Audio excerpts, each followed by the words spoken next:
The Little Mermaid by Hans Christian Andersen.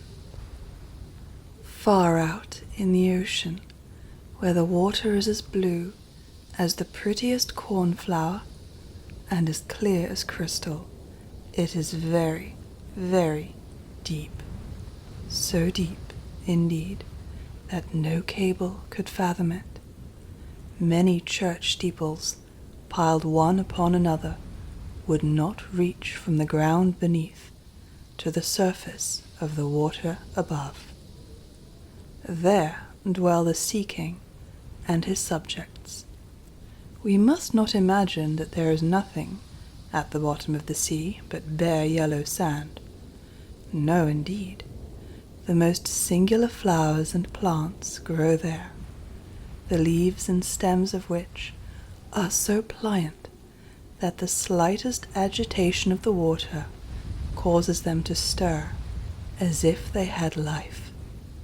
Fishes, both large and small, glide between the branches, as birds fly among the trees here upon land. In the deepest spot of all stands the castle of the Sea King. Its walls are built of coral, and the long Gothic windows are of the clearest amber. The roof is formed of shells that open and close as the water flows over them. Their appearance is very beautiful, for in each lies a glittering pearl, which would be fit for the diadem of a queen. The Sea King had been a widower for many years, and his aged mother kept house for him. She was a very wise woman, and exceedingly proud of her high birth. On that account she wore 12 oysters on her tail, while others, also of high rank, were only allowed to wear 6. She was, however, deserving of very great praise, especially for her care of the little sea princesses, her granddaughters. There were 6 beautiful children, but the youngest was the prettiest of them all. Her skin was as clear and delicate as a rose leaf, and her eyes as blue as the deepest sea. But like all the others, she had no feet, and her body ended in a fish's tail. All day long they played in the great halls of the castle, or among the living flowers that grew out of the walls.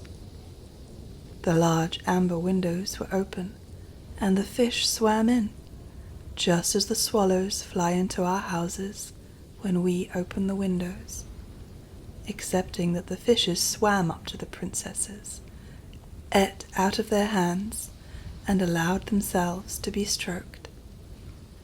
Outside the castle there was a beautiful garden in which grew bright red and dark blue flowers and blossoms like flames of fire. The fruit glittered like gold, and the leaves and stems waved to and fro continually. The earth itself was the finest sand, but blue as the flame of burning sulphur. Over everything lay a peculiar blue radiance, as if it were surrounded by the air from above, through which the blue sky shone, instead of the dark depths of the sea. In calm weather, the sun could be seen, looking like a purple flower, with the light streaming from the calyx. Each of the young princesses had a little plot of ground in the garden, where she might dig and plant as she pleased. One arranged her flower bed into the form of a whale. Another thought it better to make hers like the figure of a little mermaid, but that of the youngest was round like the sun, and contained flowers as red as his rays at sunset. She was a strange child, quiet and thoughtful, and while her sisters would be delighted with the wonderful things which they obtained from the wrecks of vessels, she cared for nothing but her pretty red flowers, like the sun, excepting a beautiful marble statue. It was the representation of a handsome boy, carved out of pure white stone, which had fallen to the bottom of the sea from a wreck. She planted by the statue a rose-colored weeping willow. It grew splendidly, and very soon hung its fresh branches over the statue, almost down to the blue sands. The shadow had a violet tint, and waved to and fro like the branches. It seemed as if the crown of the tree and the root were at play and trying to kiss each other. Nothing gave her so much pleasure as to hear about the world above the sea. She made her old grandmother tell her all she knew of the ships and of the towns, the people and the animals. To her it seemed most wonderful and beautiful to hear that the flowers of the land should have fragrance, and not those below the sea, that the trees of the forest should be green, and that the fishes among the trees could sing so sweetly that it was quite a pleasure to hear them. Her grandmother called the little birds fishes, or she would not have understood her, for she had never seen birds. "When you have reached your 15th year," said the grandmother, "you will have permission to rise up out of the sea, to sit on the rocks in the moonlight, while the great ships are sailing by, and then you will see both forests and towns."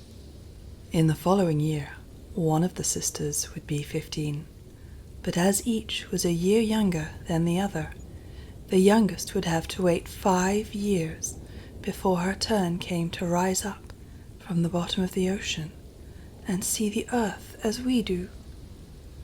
However, each promised to tell the others what she saw on her first visit, and what she thought the most beautiful, for their grandmother could not tell them enough. There were so many things on which they wanted information. None of them longed so much for her turn to come as the youngest, she who had the longest time to wait, and who was so quiet and thoughtful.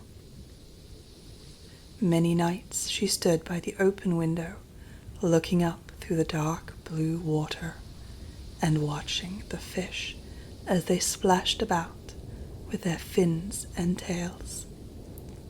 She could see the moon and stars shining faintly, but through the water they looked larger than they do to our eyes. When something like a black cloud passed between her and them, she knew that it was either a whale swimming over her head, or a ship full of human beings who never imagined that a pretty little mermaid was standing beneath them, holding out her hands towards the keel of their ship. As soon as the eldest was 15, she was allowed to rise to the surface of the ocean. When she came back, she had hundreds of things to talk about, but the most beautiful, she said, was to lie in the moonlight on a sandbank in the quiet sea near the coast, and to gaze on a large town nearby where the lights were twinkling like hundreds of stars, to listen to the sounds of the music, the noise of carriages, and the voices of human beings, and then to hear the merry bells peal out from the church steeples. And because she could not go near to all of those wonderful things, she longed for them more than ever. Oh, did not the youngest sister listen eagerly to all these descriptions, and afterwards, when she stood at the open window looking up through the dark blue water, she thought of the great city, with all its bustle and noise, and even fancied she could hear the sound of the church bells down in the depths of the sea. In another year, the second sister received permission to rise to the surface of the water and to swim about where she pleased. She rose just as the sun was setting, and this, she said, was the most beautiful sight of all. The whole sky looked like gold, while violet and rose-colored clouds, which she could not describe, floated over her, and still more rapidly than the clouds flew a large flock of wild swans towards the setting sun, looking like a long white veil across the sea.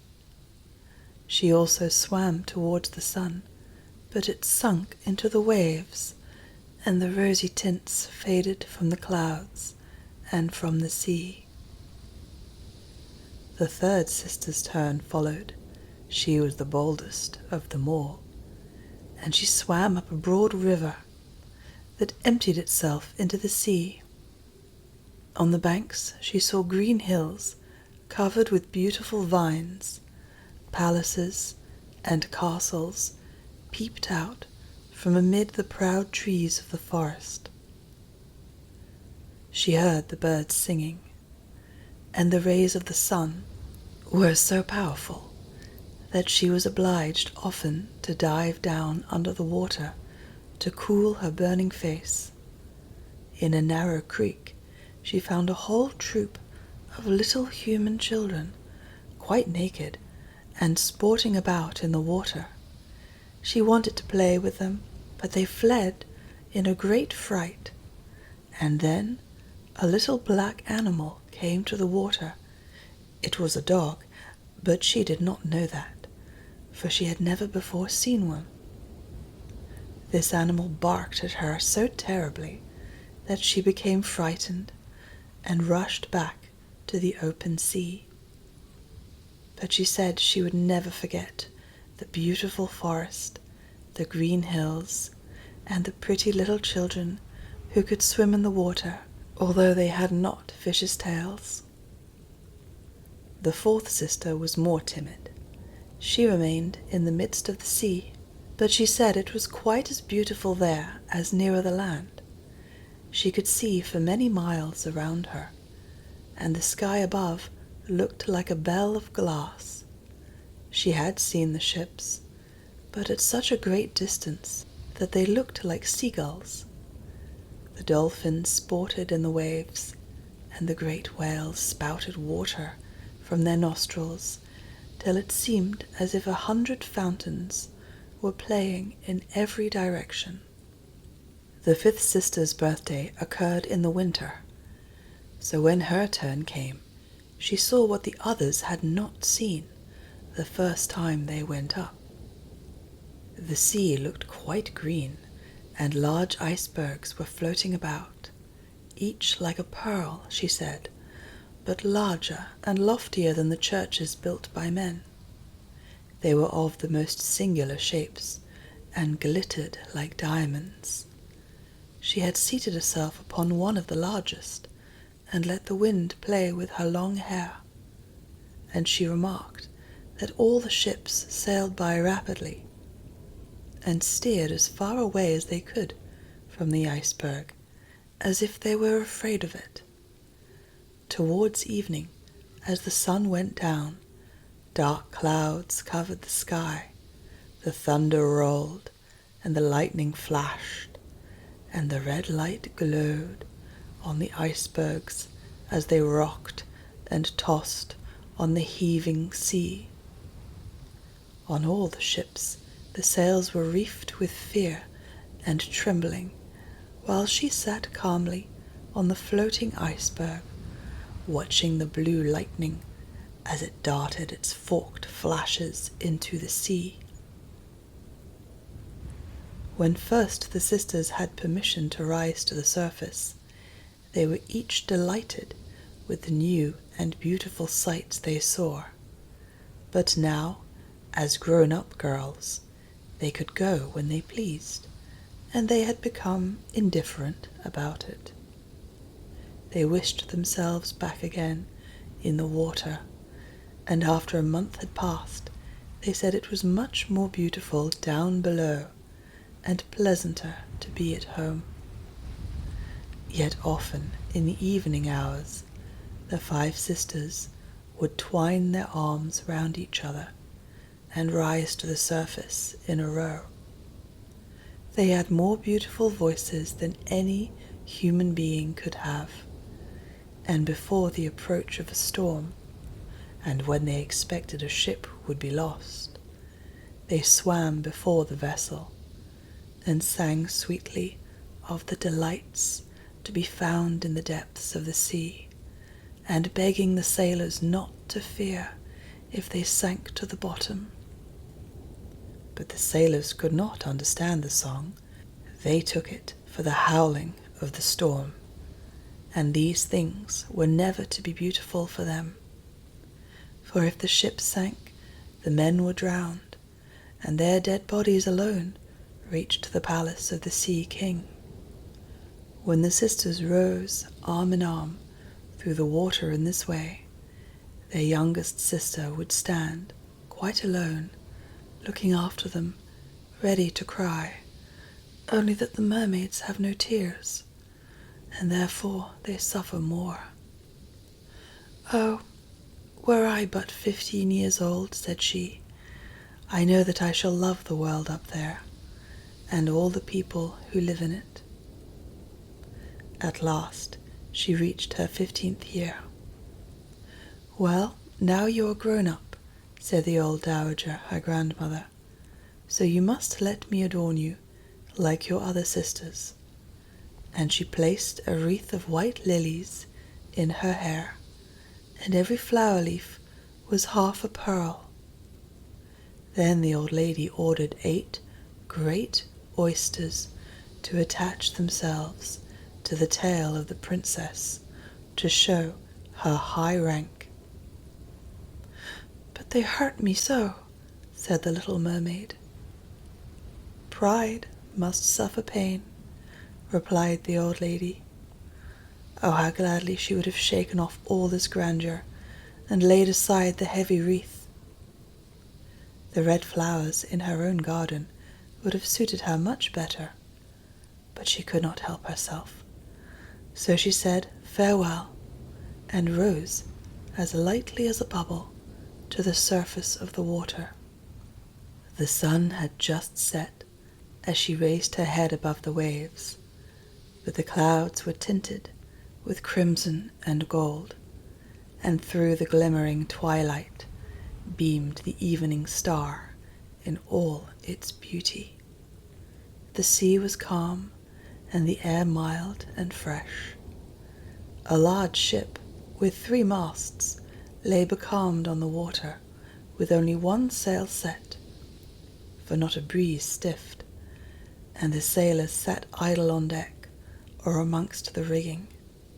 There was music and song on board, and, as darkness came on, 100 coloured lanterns were lighted, as if the flags of all nations waved in the air. The little mermaid swam close to the cabin windows, and now and then, as the waves lifted her up, she could look in through clear glass window panes and see a number of well-dressed people within. Among them was a young prince, the most beautiful of all, with large black eyes. He was 16 years of age, and his birthday was being kept with much rejoicing. The sailors were dancing on deck, but when the prince came out of the cabin, more than 100 rockets rose into the air, making it as bright as day. The little mermaid was so startled that she dived under water, and when she again stretched out her head, it appeared as if all the stars of heaven were falling around her. She had never seen such fireworks before. Great suns spurted fire about. Splendid fireflies flew into the blue air, and everything was reflected in the clear, calm sea beneath. The ship itself was so brightly illuminated that all the people, and even the smallest rope, could be distinctly and plainly seen. And how handsome the young prince looked as he pressed the hands of all present and smiled at them, while the music resounded through the clear night air. It was very late, yet the little mermaid could not take her eyes from the ship or from the beautiful prince. The colored lanterns had been extinguished. No more rockets rose in the air, and the cannon had ceased firing. But the sea became restless, and a moaning, grumbling sound could be heard beneath the waves. Still the little mermaid remained by the cabin window, rocking up and down on the water, which enabled her to look in. After a while the sails were quickly unfurled, and the noble ship continued her passage. But soon the waves rose higher, heavy clouds darkened the sky, and lightning appeared in the distance. A dreadful storm was approaching. Once more the sails were reefed, and the great ship pursued her flying course over the raging sea. The waves rose mountains high, as if they would have overtopped the mast, but the ship dived like a swan between them, and then rose again on their lofty foaming crests. To the little mermaid this appeared pleasant sport. Not so to the sailors. At length the ship groaned and creaked. The thick planks gave way under the lashing of the sea as it broke over the deck. The mainmast snapped asunder like a reed. The ship lay over on her side, and the water rushed in. The little mermaid now perceived that the crew were in danger. Even she herself was obliged to be careful to avoid the beams and planks of the wreck, which lay scattered on the water. At one moment it was so pitch dark that she could not see a single object, but a flash of lightning revealed the whole scene.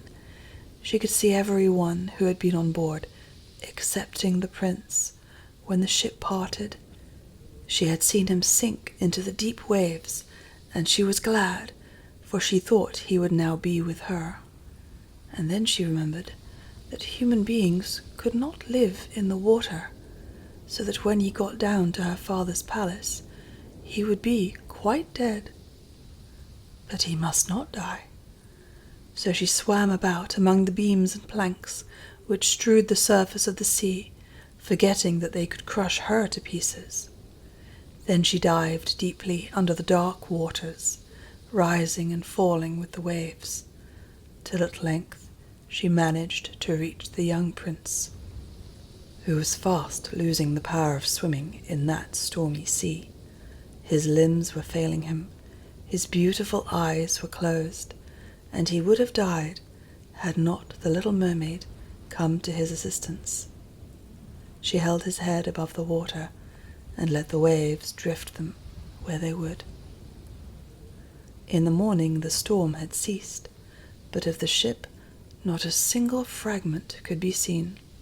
The sun rose up red and glowing from the water, and its beams brought back the hue of health to the prince's cheeks, but his eyes remained closed. The mermaid kissed his high, smooth forehead and stroked back his wet hair. He seemed to her like the marble statue in her little garden, and she kissed him again and wished that he might live. Presently they came in sight of land. She saw lofty blue mountains, on which the white snow rested as if a flock of swans were lying upon them. Near the coast were beautiful green forests, and close by stood a large building whether a church or a convent she could not tell. Orange and citron trees grew in the garden, and before the door stood lofty palms. The sea here formed a little bay, in which the water was quite still, but very deep. So she swam with the handsome prince to the beach, which was covered with fine white sand, and there she laid him in the warm sunshine, taking care to raise his head higher than his body. And then bells sounded in the large white building, and a number of young girls came into the garden. The little mermaid swam out farther from the shore, then placed herself between some high rocks that rose out of the water. Then she covered her head and neck with the foam of the sea, so that her little face might not be seen, and watched to see what would become of the poor prince. She did not wait long before she saw a young girl approach the spot where he lay. She seemed frightened at first, but only for a moment. Then she fetched a number of people, and the mermaid saw that the prince came to life again, and smiled upon those who stood round him. But to her he sent no smile. He knew not that she had saved him. This made her very unhappy, and when he was led away into the great building, she dived down sorrowfully into the water and returned to her father's castle. She had always been silent and thoughtful, and now she was more so than ever. Her sisters asked her what she had seen during her first visit to the surface of the water, but she would tell them nothing. Many an evening and morning did she rise to the place where she had left the prince. She saw the fruits in the garden ripen till they were gathered, the snow on the tops of the mountains melt away, but she never saw the prince, and therefore she returned home, always more sorrowful than before. It was her only comfort to sit in her own little garden and fling her arm around the beautiful marble statue which was like the prince. But she gave up tending her flowers, and they grew in wild confusion over the paths, twining their long leaves and stems round the branches of the trees, so that the whole place became dark and gloomy. At length she could bear it no longer, and told one of her sisters all about it. Then the others heard the secret, and very soon it became known to two mermaids whose intimate friend happened to know who the prince was. She had also seen the festival on board ship, and she told them where the prince came from and where his palace stood. "Come, little sister," said the other princesses. Then they entwined their arms and rose up in a long row to the surface of the water, close by the spot where they knew the prince's palace stood. It was built of bright yellow shining stone, with long flights of marble steps, one of which reached quite down to the sea. Splendid gilded cupolas rose over the roof, and between the pillars that surrounded the whole building stood lifelike statues of marble. Through the clear crystal of the lofty windows could be seen noble rooms, with costly silk curtains and hangings of tapestry, while the walls were covered with beautiful paintings, which were a pleasure to look at. In the center of the largest saloon, a fountain threw its sparkling jets high up into the glass cupola of the ceiling, through which the sun shone down upon the water and upon the beautiful plants growing round the basin of the fountain. Now that she knew where he lived, she spent many an evening and many a night on the water near the palace. She would swim much nearer the shore than any of the others ventured to do. Indeed, once she went quite up the narrow channel under the marble balcony, which threw a broad shadow on the water. Here she would sit and watch the young prince, who thought himself quite alone in the bright moonlight. She saw him many times of an evening, sailing in a pleasant boat, with music playing and flags waving. She peeped out from among the green rushes, and if the wind caught her long silvery white veil, those who saw it believed it to be a swan spreading out its wings. On many a night, too, when the fishermen with their torches were out at sea, she heard them relate so many good things about the doings of the young prince, that she was glad she had saved his life when he had been tossed about half dead on the waves. And she remembered that his head had rested on her bosom, and how heartily she had kissed him. But he knew nothing of all this, and could not even dream of her. She grew more and more fond of human beings, and wished more and more to be able to wander about with those whose world seemed to be so much larger than her own. They could fly over the sea in ships, and mount the high hills which were far above the clouds, and the lands they possessed, their woods and their fields, stretched far away beyond the reach of her sight. There was so much that she wished to know, and her sisters were unable to answer all her questions.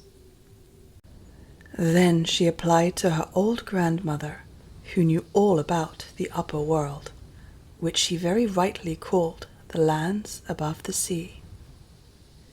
"If human beings are not drowned," asked the little mermaid, "can they live forever?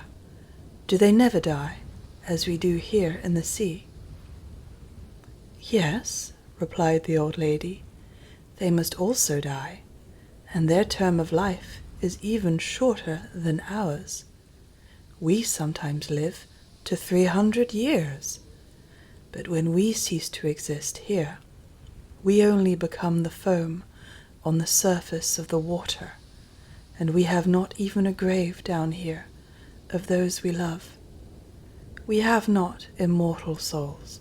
We shall never live again, but like the green seaweed, when once it has been cut off, we can never flourish more. Human beings, on the contrary, have a soul which lives forever, lives after the body has been turned into dust.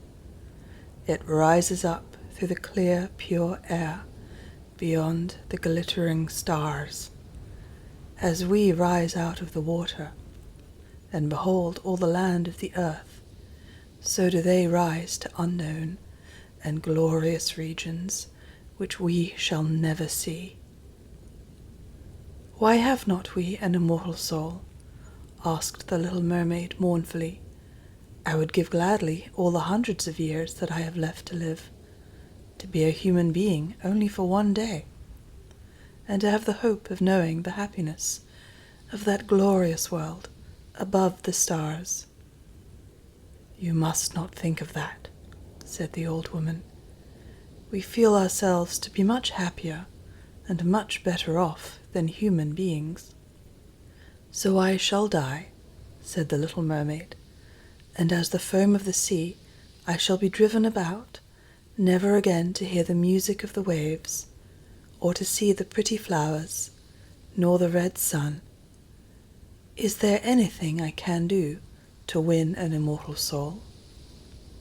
"No," said the old woman, "unless a man were to love you so much that you were more to him than his father or mother, and if all his thoughts and all his love were fixed upon you, and the priest placed his right hand in yours, and he promised to be true to you here and hereafter, then his soul would glide into your body, and you would obtain a share in the future happiness of humankind. He would give a soul to you, and retain his own as well, but this can never happen. Your fish's tail, which amongst us is considered so beautiful, is thought on earth to be quite ugly. They do not know any better, and they think it necessary to have 2 stout props, which they call legs, in order to be handsome." Then the little mermaid sighed and looked sorrowfully at her fish's tail. "Let us be happy," said the old lady, "and dart and spring about during the 300 years that we have to live, which is really quite long enough. After that, we can rest ourselves all the better. This evening we are going to have a court ball. It is one of those splendid sights which we can never see on earth. The walls and the ceiling of the large ballroom were of thick but transparent crystal. Many hundreds of colossal shells, some of a deep red, others of a grass green, stood on each side in rows, with blue fire in them, which lighted up the whole saloon and shone through the walls, so that the sea was also illuminated. Innumerable fishes, great and small, swam past the crystal walls. On some of them the scales glowed with a purple brilliancy, and on others they shone like silver and gold. Through the halls flowed a broad stream, and in it danced the mermen and the mermaids to the music of their own sweet singing. No one on earth has such a lovely voice as theirs. The little mermaid sang more sweetly than them all. The whole court applauded her with hands and tails, and for a moment her heart felt quite gay, for she knew she had the loveliest voice of any on earth or in the sea. But she soon thought again of the world above her, for she could not forget the charming prince, nor her sorrow that she had not an immortal soul like his. Therefore she crept away silently out of her father's palace. And while everything within was gladness and song, she sat in her own little garden, sorrowful and alone. Then she heard the bugle sounding through the water, and thought, "He is certainly sailing above, he on whom my wishes depend, and in whose hands I should like to place the happiness of my life. I will venture all for him, and to win an immortal soul. While my sisters are dancing in my father's palace, I will go to the sea witch, of whom I have always been so much afraid, but she can give me counsel and help." And then the little mermaid went out from her garden and took the road to the foaming whirlpools, behind which the sorceress lived. She had never been that way before. Neither flowers nor grass grew there. Nothing but bare, grey, sandy ground stretched out to the whirlpool, where the water, like foaming mill wheels, whirled round everything that it seized and cast it into the fathomless deep. Through the midst of these crushing whirlpools the little mermaid was obliged to pass to reach the dominions of the sea witch. And also, for a long distance, the only road lay right across a quantity of warm, bubbling mire, called by the witch her turf moor.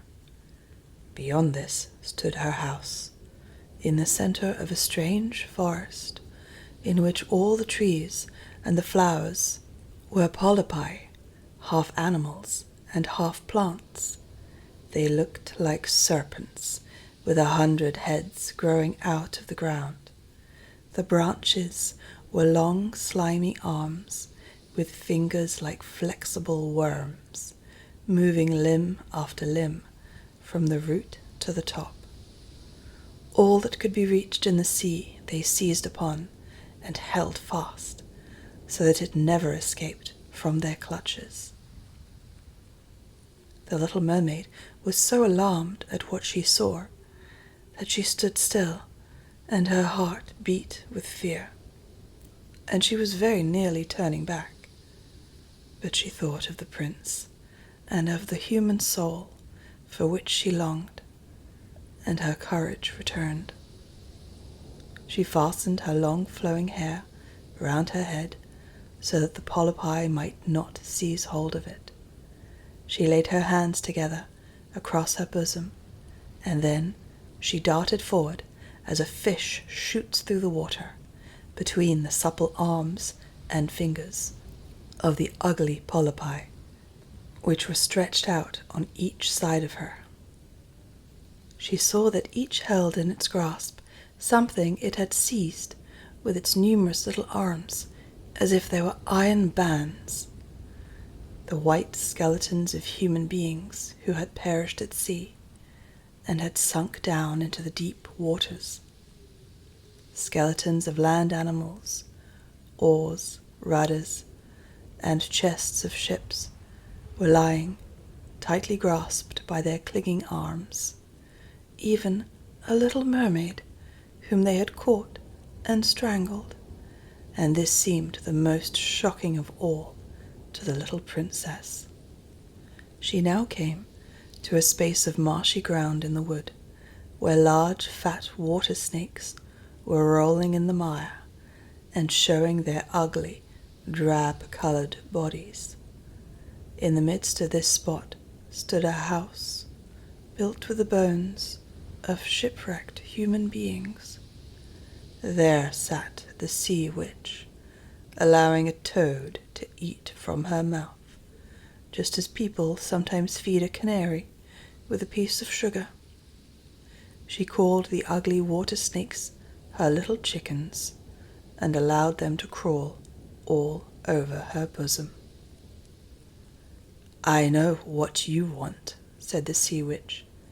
"It is very stupid of you, but you shall have your way, and it will bring you sorrow, my pretty princess. You want to get rid of your fish's tail, and to have two supports instead of it, like human beings on earth, so that the young prince may fall in love with you, and that you may have an immortal soul." And then the witch laughed so loud and disgustingly that the toad and the snakes fell to the ground and lay there wriggling about. "You are but just in time," said the witch, "for after sunrise tomorrow I should not be able to help you till the end of another year. I will prepare a draught for you, with which you must swim to land tomorrow before sunrise, and sit down on the shore and drink it. Your tail will then disappear and shrink up into what mankind calls legs, and you will feel great pain, as if a sword were passing through you. But all who see you will say that you are the prettiest little human being they ever saw. You will still have the same floating gracefulness of movement, and no dancer will ever tread so lightly. But at every step you take, it will feel as if you are treading upon sharp knives, and that the blood must flow. If you will bear all this, I will help you." "Yes, I will," said the little princess in a trembling voice, as she thought of the prince and the immortal soul. "But think again," said the witch, "for when once your shape has become like a human being, you can no more be a mermaid. You'll never return through the water to your sisters or to your father's palace again. And if you do not win the love of the prince, so that he is willing to forget his father and mother for your sake, and to love you with his whole soul, and allow the priest to join your hands, that you may be man and wife, then you will never have an immortal soul. The first morning after he marries another, your heart will break, and you will become foam on the crest of the waves." "I will do it," said the little mermaid, and she became pale as death. "But I must be paid also," said the witch, "and it is not a trifle that I ask.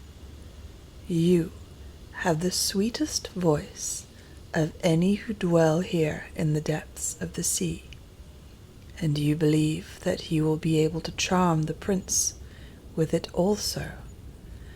But this voice you must give to me. The best thing you possess will I have for the price of my draught. My own blood must be mixed with it, that it may be as sharp as a two-edged sword." "But if you take away my voice," said the little mermaid, "what is left for me?" "Your beautiful form, your graceful walk, and your expressive eyes. Surely with these you can enchain a man's heart. Well, have you lost your courage? Put out your little tongue, that I may cut it off as my payment. Then you shall have the powerful draught." "It shall be," said the little mermaid. Then the witch placed her cauldron on the fire to prepare the magic draught. "Cleanliness is a good thing," said she, scouring the vessel with snakes, which she had tied together in a large knot. Then she pricked herself in the breast and let the black blood drop into it. The steam that rose formed itself into such horrible shapes that no one could look at them without fear. Every moment the witch threw something else into the vessel, and when it began to boil, the sound was like the weeping of a crocodile. When at last the magic draught was ready, it looked like the clearest water. "There it is for you," said the witch. Then she cut off the mermaid's tongue, so that she became dumb, and would never again speak or sing. "If the polypi should seize hold of you as you return through the wood," said the witch, "throw over them a few drops of the potion, and their fingers will be torn into 1,000 pieces." But the little mermaid had no occasion to do this, for the polypi sprang back in terror when they caught sight of the glittering draught, which shone in her hand like a twinkling star. So she passed quickly through the wood and the marsh, and between the rushing whirlpools.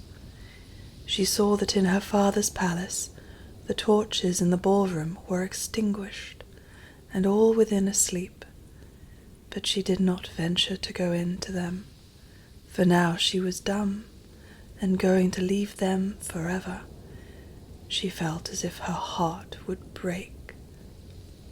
She stole into the garden, took a flower from the flower beds of each of her sisters, kissed her hand 1,000 times towards the palace, and then rose up through the dark blue waters.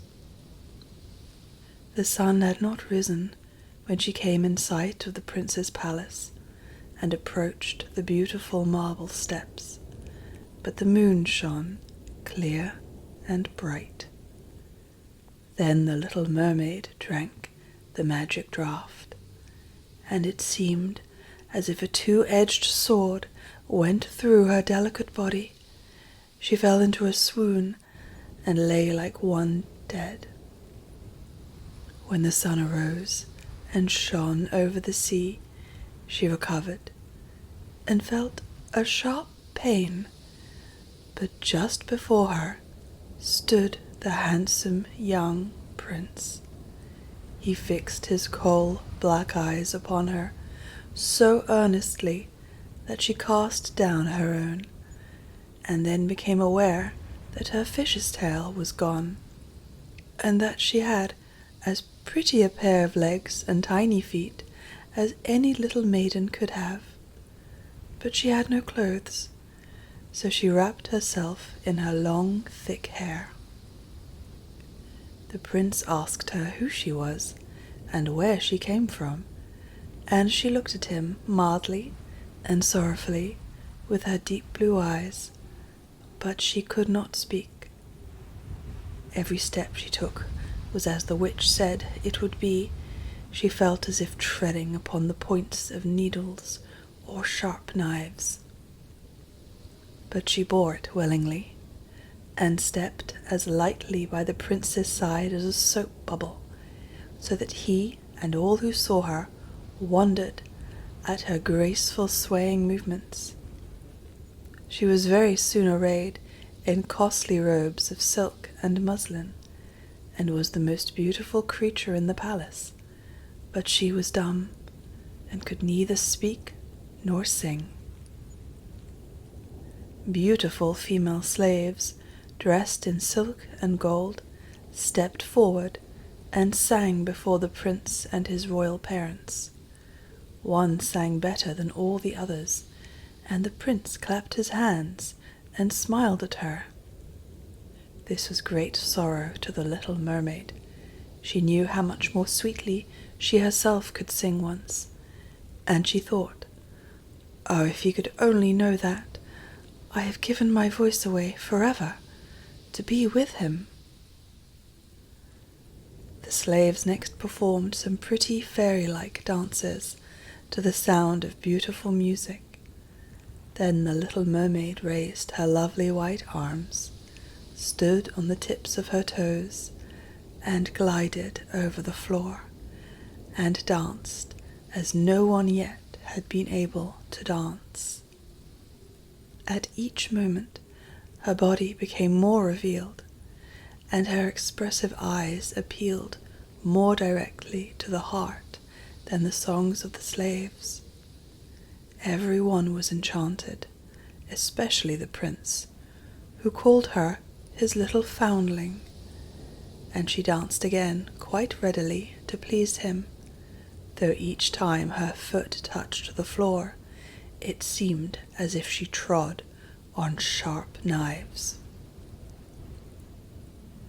The prince said she should remain with him always, and she received permission to sleep at his door on a velvet cushion. He had a page's dress made for her, that she might accompany him on horseback. They rode together through the sweet-scented woods, where the green boughs touched their shoulders, and the little birds sang among the fresh leaves.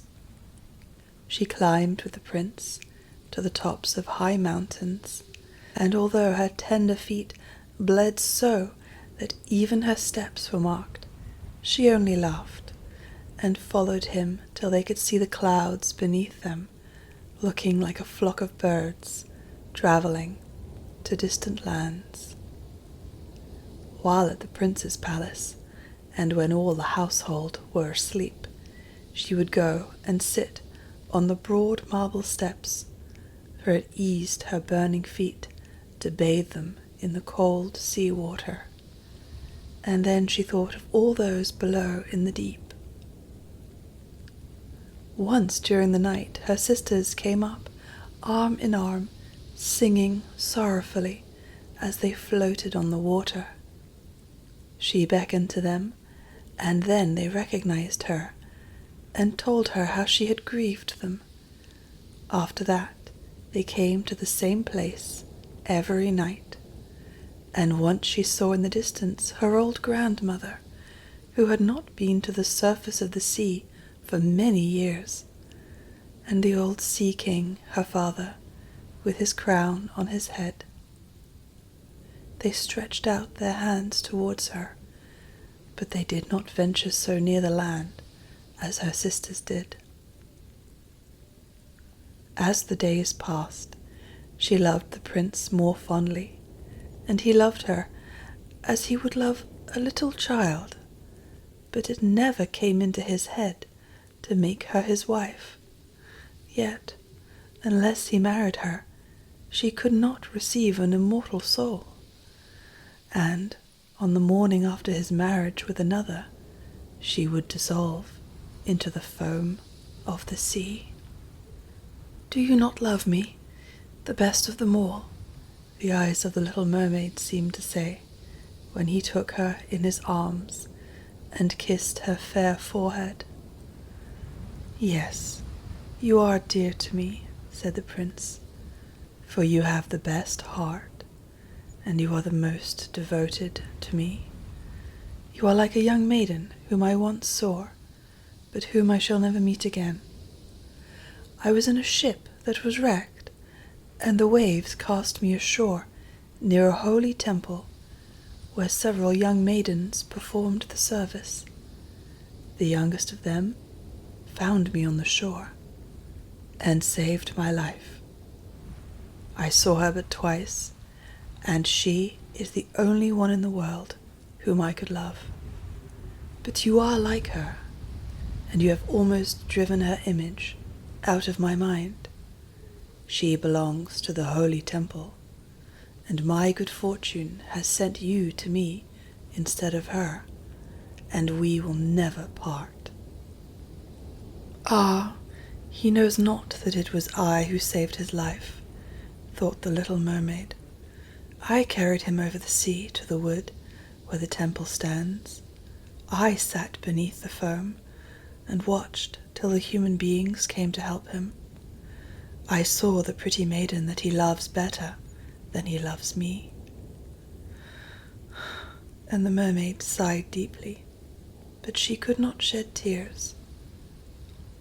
"He says the maiden belongs to the holy temple, therefore she will never return to the world.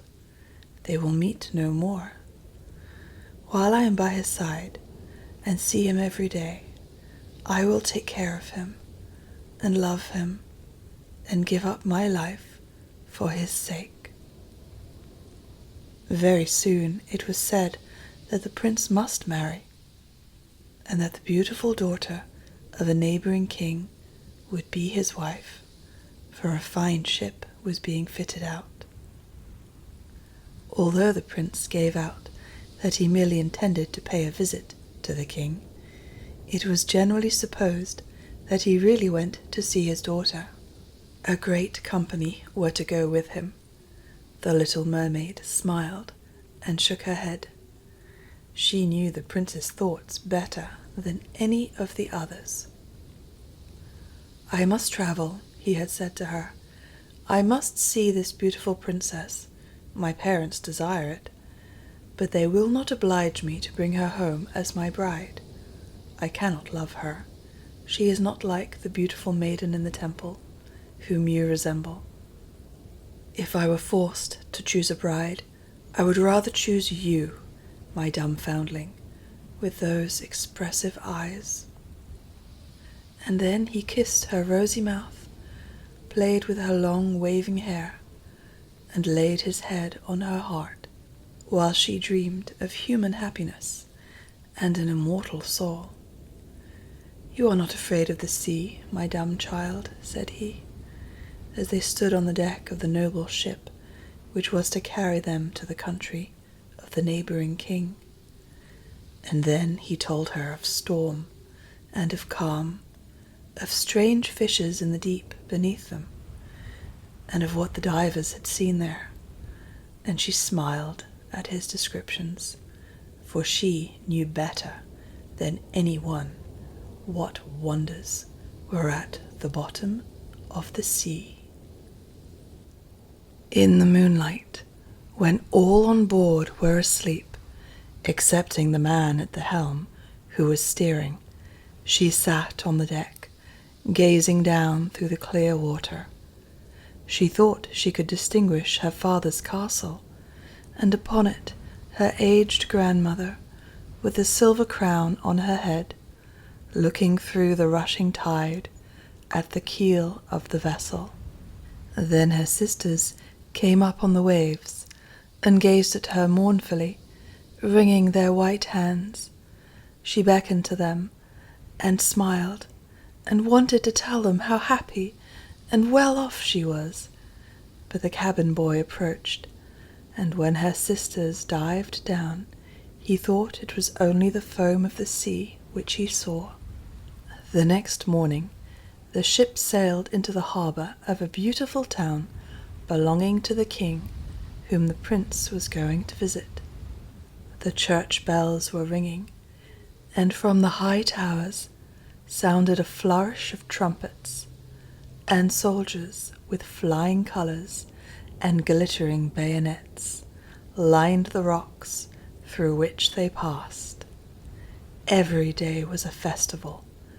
Balls and entertainments followed one another. But the princess had not yet appeared. People said that she was being brought up and educated in a religious house, where she was learning every royal virtue. At last she came. Then the little mermaid, who was very anxious to see whether she was really beautiful, was obliged to acknowledge that she had never seen a more perfect vision of beauty.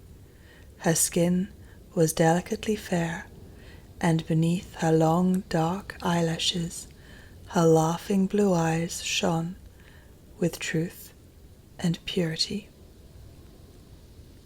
"It was you," said the prince, "who saved my life when I lay dead on the beach." And he folded his blushing bride in his arms. "Oh, I am too happy," said he to the little mermaid. "My fondest hopes are all fulfilled. You will rejoice at my happiness, for your devotion to me is great and sincere." The little mermaid kissed his hand and felt as if her heart was already broken. His wedding morning would bring death to her, and she would change into the foam of the sea. All the church bells rung, and the heralds rode about the town proclaiming the betrothal. Perfumed oil was burning in costly silver lamps on every altar. The priests waved the censers, while the bride and bridegroom joined their hands and received the blessing of the bishop. The little mermaid, dressed in silk and gold, held up the bride's train, but her ears heard nothing of the festive music, and her eyes saw not the holy ceremony. She thought of the night of death which was coming to her, and of all she had lost in the world. On the same evening, the bride and bridegroom went on board ship. Cannons were roaring, flags waving, and in the center of the ship a costly tent of purple and gold had been erected. It contained elegant couches for the reception of the bridal pair during the night. The ship, with swelling sails and a favorable wind, glided away smoothly and lightly over the calm sea. When it grew dark, a number of colored lamps were lit, and the sailors danced merrily on the deck. The little mermaid could not help thinking of her first rising out of the sea, when she had seen similar festivities and joys, and she joined in the dance, poised herself in the air as a swallow when he pursues his prey, and all present cheered her with wonder. She had never danced so elegantly before. Her tender feet felt as if cut with sharp knives, but she cared not for it. A sharper pang had pierced through her heart. She knew this was the last evening she should ever see the prince, for whom she had forsaken her kindred and her home. She had given up her beautiful voice, and suffered unheard of pain daily for him, while he knew nothing of it. This was the last evening that she would breathe the same air with him, or gaze on the starry sky and the deep sea. An eternal night, without a thought or a dream, awaited her. She had no soul, and now she could never win one. All was joy and gaiety on board ship, till long after midnight she laughed and danced with the rest, while the thoughts of death were in her heart. The prince kissed his beautiful bride, while she played with his raven hair, till they went arm in arm to rest in the splendid tent. Then all became still on board the ship. The helmsman, alone awake, stood at the helm. The little mermaid leaned her white arms on the edge of the vessel and looked towards the east for the first blush of morning, for that first ray of dawn that would bring her death. She saw her sisters rising out of the flood. They were pale as herself, but their long beautiful hair waved no more in the wind, and had been cut off. "We have given our hair to the witch," said they, "to obtain help for you, that you may not die tonight. She has given us a knife. Here it is. See, it is very sharp.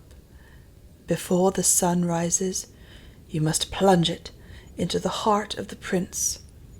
When the warm blood falls upon your feet, they will grow together again, and form into a fish's tail, and you will be once more a mermaid, and return to us, to live out your 300 years before you die, and change into the salt sea foam. Haste then, he or you must die before sunrise. Our old grandmother moans so for you, that her white hair is falling off from sorrow, as ours fell under the witch's scissors. Kill the prince, and come back. Hasten. Do you not see the first red streaks in the sky? In a few minutes the sun will rise, and you must die." And then they sighed deeply and mournfully, and sank down beneath the waves. The little mermaid drew back the crimson curtain of the tent, and beheld the fair bride with her head resting on the prince's breast. She bent down and kissed his fair brow, then looked at the sky, on which the rosy dawn grew brighter and brighter. Then she glanced at the sharp knife, and again fixed her eyes on the prince, who whispered the name of his bride in his dreams.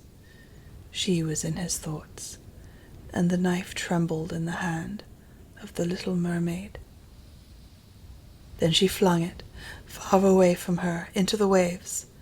The water turned red where it fell, and the drops that spurted up looked like blood. She cast one more lingering, half-fainting glance at the prince, and then threw herself from the ship into the sea, and thought her body was dissolving into foam. The sun rose above the waves, and his warm rays fell on the cold foam of the little mermaid, who did not feel as if she were dying. She saw the bright sun, and all around her floated hundreds of transparent, beautiful beings. She could see through them the white sails of the ship and the red clouds in the sky. Their speech was melodious, but too ethereal to be heard by mortal ears, as they were also unseen by mortal eyes. The little mermaid perceived that she had a body like theirs, and that she continued to rise higher and higher out of the foam. "Where am I?" asked she, and her voice sounded ethereal as the voice of those who were with her. No earthly music could imitate it. "Among the daughters of the air," answered one of them.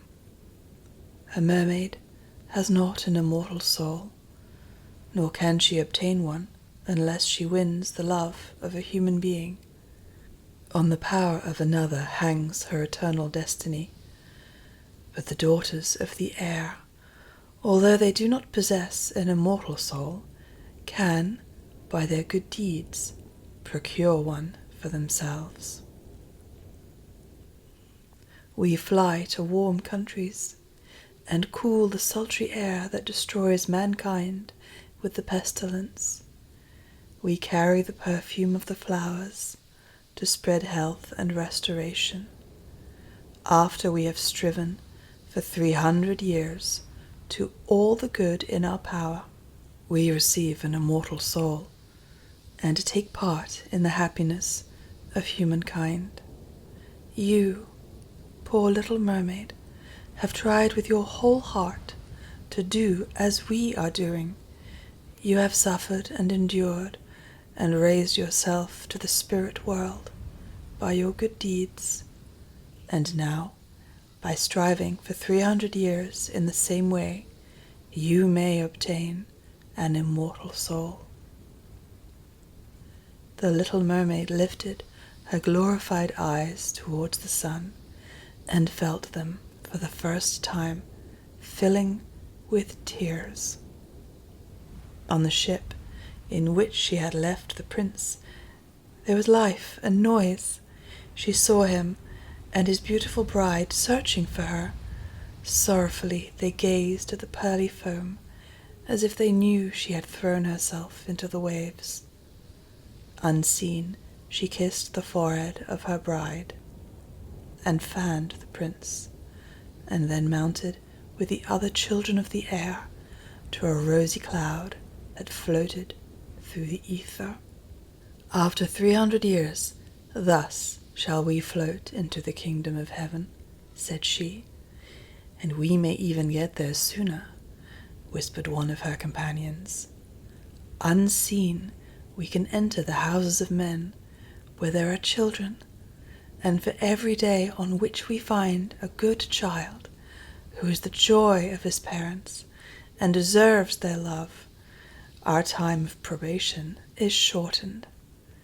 The child does not know, when we fly through the room, that we smile with joy at his good conduct, for we can count 1 year less of our 300 years. But when we see a naughty or a wicked child, we shed tears of sorrow, and for every tear a day is added to our time of trial."